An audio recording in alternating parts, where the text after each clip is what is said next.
জামায়াত আমির এবং বিএনপি চেয়ারপারসনের সাথে পাকিস্তানের উপপ্রধানমন্ত্রীর সাক্ষাৎ। রুমিন ফারহানাকে গ্রেপ্তারের দাবি এনসিপির।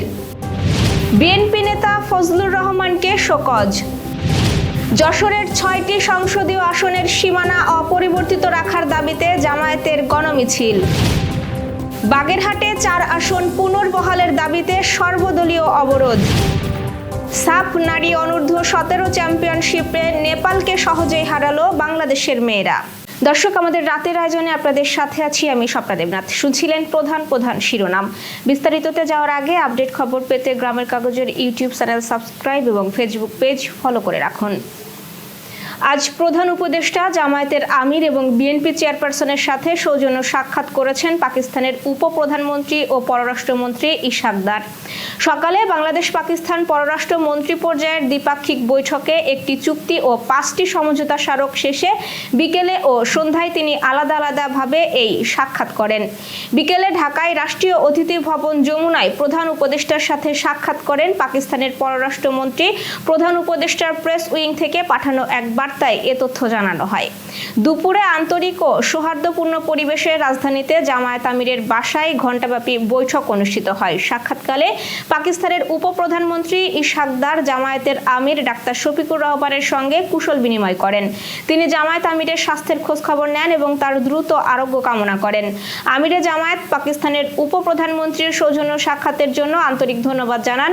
সাবেক প্রধানমন্ত্রী ও বিএনপি চেয়ারপারসন খালেদা জিয়ার সঙ্গেও সৌজন্য সাক্ষাৎ করেছেন ঢাকায় সফররত উপপ্রধানমন্ত্রী পররাষ্ট্রমন্ত্রী ইশাক দার। আজ সন্ধ্যায় গুলশানে বিএনপি চেয়ারপারসনের বাসভবন ফিরোজায় যান তিনি। এ সময় তার সঙ্গে ছিলেন ঢাকায় নিযুক্ত পাকিস্তানের হাই কমিশনার ইমরান হায়দার। বৈঠকে বিএনপির পক্ষে উপস্থিত ছিলেন দলের মহাসচিব মির্জা ফখরুল ইসলাম আলমগীর, স্থায়ী কমিটির সদস্য ডাক্তার AZF জাহিদ হোসেন ও খালেদা জিয়ার একান্ত সহকারী ABM আব্দুস সাত্তার। নির্বাচন কমিশনের শুনানিতে বিএনপির হামলার প্রতিবাদ জানিয়ে দলটির সহ আন্তর্জাতিক বিষয়ক সম্পাদক ব্যারিস্টার রুমিন ফারহানাকে গ্রেপ্তারের দাবি তুলেছে জাতীয় নাগরিক পার্টি এনসিপি। দলটি একই সঙ্গে নির্বাচন ভবনে বিএনপির হামলার বিচার না হলে ইসির পুনর্গঠনের দাবি জানিয়েছে এবং অন্যথায় এই নির্বাচন কমিশনের পদত্যাগ চাইবে বলে জানিয়েছে। আজ বিকেলে রাজধানীর আগারগাঁওয়ে নির্বাচন ভবনে আয়োজিত এক সংবাদ সম্মেলনে এনসিপির নেতারা এসব দাবি জানান। এ সময় দলের যুগ্ম মুখ্য সংগঠক আতাউল্লাহ বলেন, রুমিন ফারহানার নেতৃত্বে ও নির্দেশে আমাদের ওপর হামলা হয়েছে। হামলা ঠেকাতে নির্বাচন কমিশন ব্যর্থ হয়েছে। রুমিন ফারহানাকে গ্রেপ্তার করতে হবে, আইনি ব্যবস্থা নিতে হবে, অন্যথায় আমরা সিইসি সহ নির্বাচন কমিশনারদের পদত্যাগ দাবি করব। এ সময় এনসিপির মুখ্য সংগঠক হাসনাত আব্দুল্লাহ বলেন, বিএনপির আওয়ামী লীগ বিষয়ক সম্পাদক হচ্ছেন রুমিন ফারহানা। হোন্ডা গুন্ডা নির্বাচনকে আমরা ভারতে পাঠিয়ে দিয়েছি। সন্ত্রাসের রাজনীতি করলে আওয়ামী লীগের মতো রুমিন ফারহানাদেরও ভারতে পাঠানো হবে। হাসনাত আব্দুল্লাহ আরও বলেন, আওয়ামী লীগ পণ্য যাদের মনে হয় তাদের মধ্যে রুমিন ফারহানা অন্যতম। উনি সবসময় বলে থাকেন বিগত 15 বছর নাকি উনি অনেক ভালো ছিলেন। উনি অবশ্যই ভালো থাকবেন, কারণ উনি যত ধরনের আওয়ামী সুবিধা রয়েছে সব ধরনের সুবিধা নিয়েছেন। এর আগে বিকেলে ত্রয়োদশ জাতীয় সংসদ নির্বাচনের সংসদীয় আসনের খসড়া সীমানা নিয়ে দাবি, আপত্তি ও শুনানিতে ব্রাহ্মণবাড়িয়া 2 ও 3 আসনের পক্ষে বিপক্ষে বিএনপির 2 গ্রুপের মধ্যে হাতাহাতি ও ব্যাপক হট্টগোল হয়।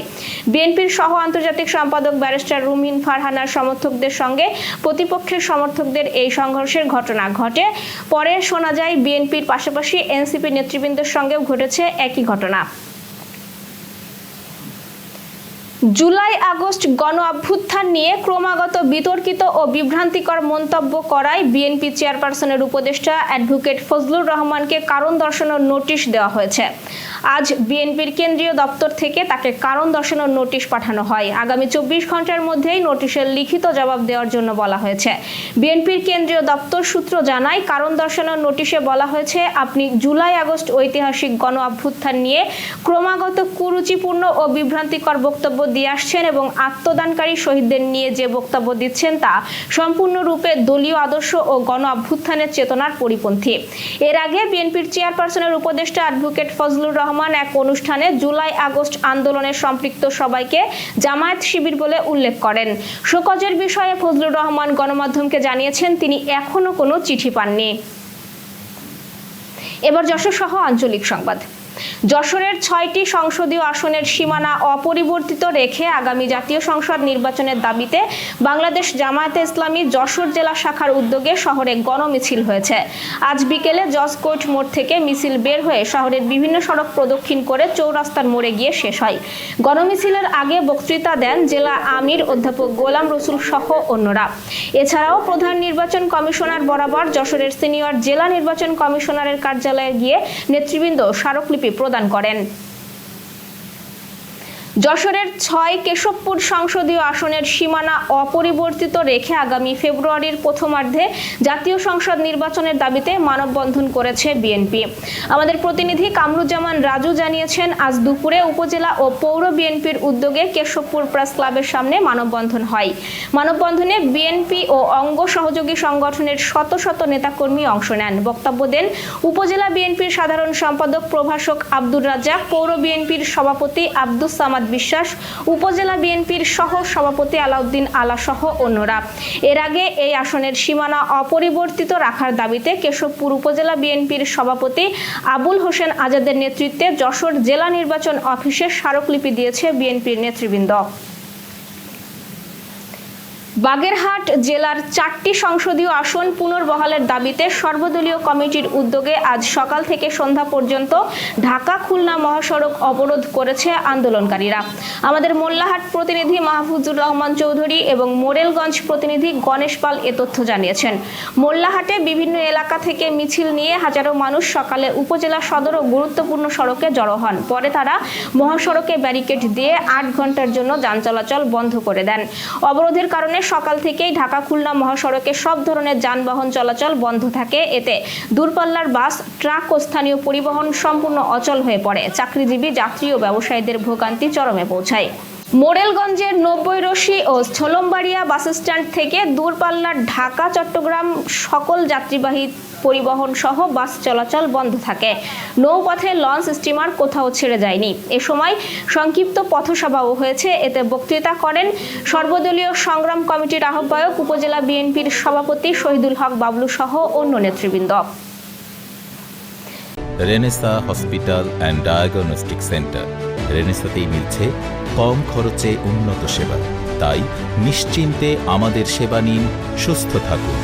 Renaissance hospital and diagnostic centre, সদর হাসপাতাল মোড়, দরাটানা, যশোর। দর্শক, শেষ করব খেলার সংবাদ দিয়ে। সাপ নারী অনূর্ধ্ব 17 চ্যাম্পিয়নশিপে দ্বিতীয় জয় পেয়েছে বাংলাদেশ। আজ ভুটানের থিম্পুতে বাংলাদেশের মেয়েরা সহজেই 3-0 গোলে হারিয়েছে নেপালকে। প্রথমার্ধে বাংলাদেশ 2-0 গোলে এগিয়ে ছিল। গোল করেছে থুইনু মার্মা, সুরভি আকন্দ, প্রীতি ও রিয়া। সুযোগের পর সুযোগ পাওয়ার পরও বাংলাদেশকে গোলের জন্য অপেক্ষা করতে হয়েছে 41 মিনিট পর্যন্ত। এক সময় মনে হয়েছিল গোল শূন্য থেকেই বিরতিতে যেতে হতে পারে। তবে প্রথমার্ধের শেষ 4 মিনিটে 2 গোল করে ম্যাচটি নিজেদের পক্ষে ঘুরিয়ে আনে বাংলাদেশের মেয়েরা। প্রথম ম্যাচে 3-1 গোলে ভুটানকে হারিয়ে দ্বিতীয় ম্যাচে 2-0 ব্যবধানে হেরে যায় ভারতের কাছে। শিরোপার দৌড়ে টিকে থাকতে হলে বাংলাদেশকে বাকি ম্যাচগুলোতে জিততে হবে। 3 ম্যাচে 2 জয়ে 6 পয়েন্ট নিয়ে টেবিলের দ্বিতীয় স্থানে বাংলাদেশ। টানা 3 ম্যাচ জিতে 9 পয়েন্ট নিয়ে সবার উপরে ভারত। 4 দলের এই টুর্নামেন্ট হচ্ছে ডাবল লিগ পদ্ধতিতে। বাংলাদেশের পরের 3 ম্যাচ 27 আগস্ট নেপালের বিপক্ষে, 29 আগস্ট ভুটানের বিপক্ষে এবং 31 আগস্ট ভারতের বিপক্ষে। দর্শক, এই ছিল আজকের রাতের আয়োজন। এরপর সকালের খবর দেখার আমন্ত্রণ জানাচ্ছি। সেই সাথে করোনা প্রতিরোধে স্বাস্থ্যবিধি মেনে চলুন, সতর্ক হন ডেঙ্গু প্রতিরোধেও। শুভরাত্রি।